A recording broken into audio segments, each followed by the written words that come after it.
To a select few athletes, football comes easy. Stretch handoff to Michael, shoots a gap, and he's off to the races. There he goes! 30, 20, 10, 5, touchdown, Michael Alisa! Big body, quick feet, and athletic ability that sets them apart from the rest. Handoff to Alisa. Alisa into the secondary and into the end zone! Michael Alisa all the way in for 6. In her 6'1", 220-pound junior running back for BYU, Michael Alisa. Makes the catch, touchdown, Michael Alisa! Nelson to Alisa, 23-yarder.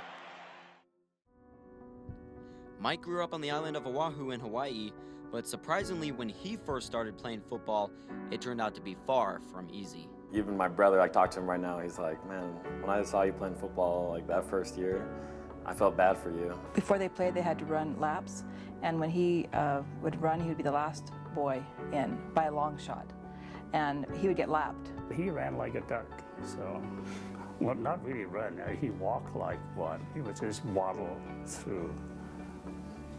I hope he's not listening. Mike was told by a doctor that his feet were deformed, which led him to a defining moment in his young life when he asked his mom if she thought he could ever be a great football player. I said, I don't think so, Michael. I don't know if you can. I don't know if you're physically able.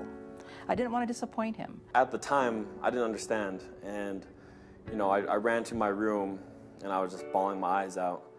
Mike's biggest fan and supporter to this day is his mom, but it was his father's words that night that influenced the future path Mike would take. He kind of just told me, you know what, if you want it, go get it. You have to believe in yourself and don't let people tell you that you can't do something, because if you believe enough, you can do it. How did that statement impact you? That was like the spark to this huge fire that just started burning, and ever since then I just have worked so hard and I've never taken anything for granted. With the help of his brother, coaches, and those around him, Mike improved his footwork. He split his high school football time in Hawaii and Utah playing free safety, linebacker, and running back. And it was at the end of his junior year that Mike was given a chance to pursue football at the next level when he was invited to BYU's junior day. I watched him for about 10 minutes just in warm-ups, and I already made up my mind just after warm-ups that I was going to offer him a scholarship. Is it just one of those feelings that now it's finally paying off? The experiences that I've gone through, they're all just like flying through my mind, you know, that night with my parents on the bed, learning to walk straight, or endless days of running and lifting weights, and I'm just completely overwhelmed. And you know, I had tears dripping down my cheeks, but it was quite an experience.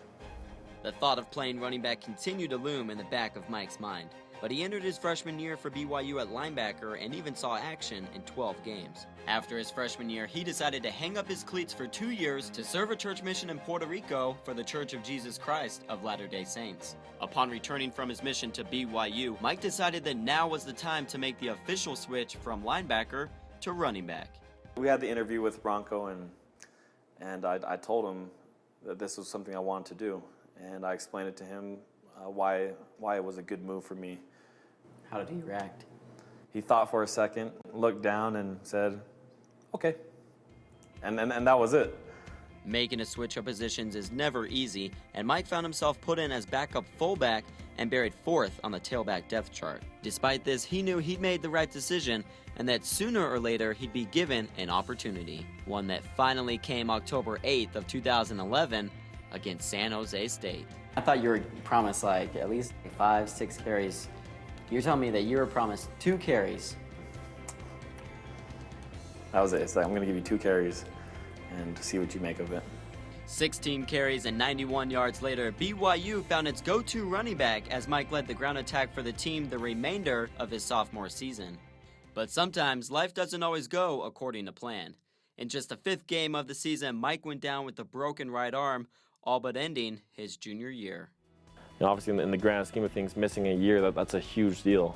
You know, especially if you've worked so hard this whole off season, and you know so much was expected. It hurts not to be able to be out there fighting with your brothers. Success doesn't come all at once. And for Mike, there's been highs, lows, change of locations, positions, but the continuous journey he takes can be summed up by one common theme. I know I have heart. And I know that if I set my mind to something, I can make it happen. I wanted to be able to say I worked hard for this and I accomplished it. That's what drives me. That burning desire to be great.